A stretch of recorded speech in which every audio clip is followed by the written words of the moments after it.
ये फिल्टर है, हम फ्रिज को रिपेयर करने जा रहे हैं तो पहले इसके बारे में जानते हैं कि ये है क्या। ठीक है, तो ये देखिए जो है ये हमारा फिल्टर है। चूंकि ये फिल्टर इसको बोलते हैं लेकिन इसको हम ड्रायर भी कहते हैं। अब ड्रायर इसलिए कहा जाता है क्योंकि इसके अंदर ना सिल्का जेल के दाने होते हैं। जब हम इसको तोड़ेंगे, पास लाइए, तो देखिए ये सरसों के छोटे छोटे दाने होते हैं और इसके अंदर जालियां होती है। ठीक है, इसीलिए इसको हम लोग बोलते हैं ड्रायर। अब इस ड्रायर का काम क्या होता है, तो ड्रायर की अगर हम बात करें तो ये गैस को छानता है, इसके साथ साथ गैस के अंदर जो भी नमी होती है ना, इसको सोखने का, एब्जॉर्ब करने का काम करता है। तो इस दाने को बोला जाता है सिल्का जल। क्या बोलते हैं हम लोग? याद है, इसको सिल्का जल के दाने बोलते हैं।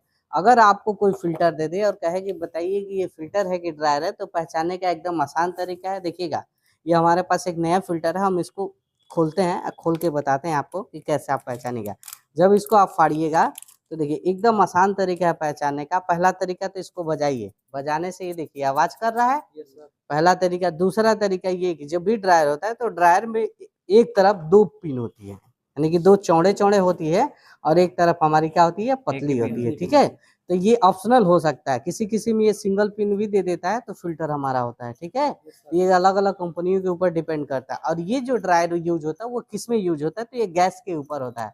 तो ये देखिए हमने खरीदा है, इस पे लिखा होता है। अगर इस पे नहीं लिखा है तो हम इस पे देखेंगे ये किन किन गैसों के साथ यूज होगा। तो ये दो गैसों के साथ यूज होता है, और एक R600A और प्लस R134।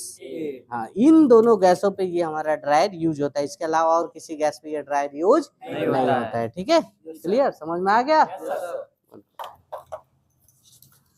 अब देखो,